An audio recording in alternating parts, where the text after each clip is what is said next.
Yan, hello guys. Update tayo sa ating ampalaya. Yan, at 22 days after sowing. Ayan, hindi pa gaano kalaki.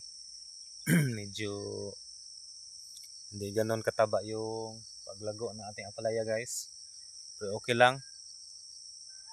At least tumubo siya, nag-germinate. So bukas, ikalawang application na namin sa abono. Drench kami bukas dito guys, ang ampalaya. So ito lahat ng ampalaya natin, around 680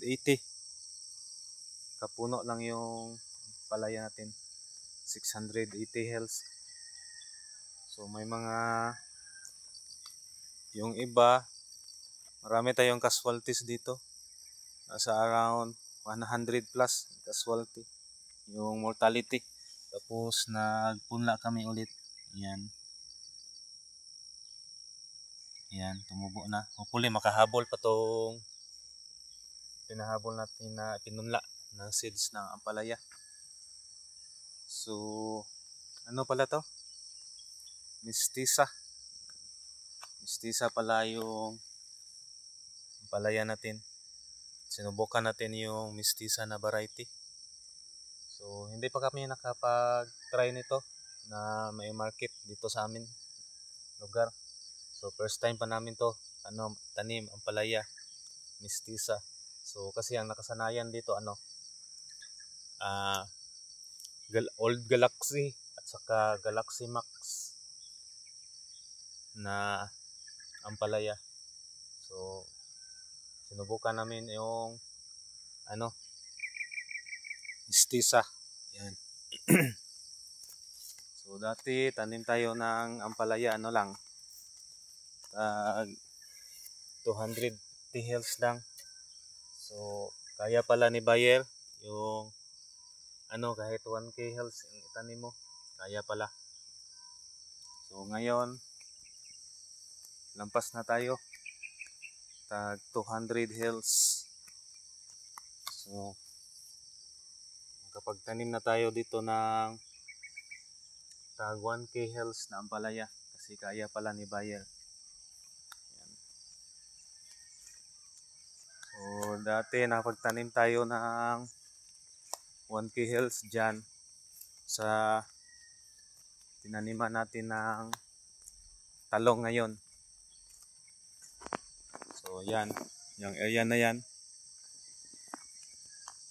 Ayan.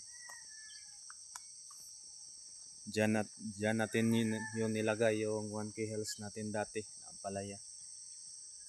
Tapos ngayon talungan na naman yan. Naka-intercrop sa kaunting spring onions. So yung mga damo na yan, may mga tanim na talong na yan. Tapos na-sprayhan na yan ng herbicide yung mga damo. So dito ampalaya. Tapos naka-intercrop sa sinabog na pitsay. Kaya lang hindi pa nadamuhan. Hindi pa natin na general weeding. Bukas bukas drench pa kami. Tapos siguro dito na kami. Transplant na namin yung mga malalaki na dito, pitsay. Siguro kaya to. Yan ito, taniman namin, transplant pitsay hanggang doon. Iwan ko kung macycle. Kasi 1 kilo to guys. 1 kilo tong natin, isinabog na pitsay. Yan, kaya lang medyo madamo talaga. Yan.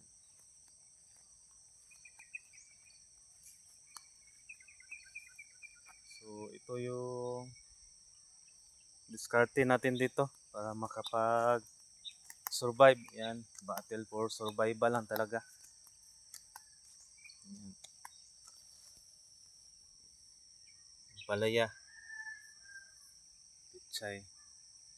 While gagapang ampalaya pataas, may pitsay sa ilalim. Yan.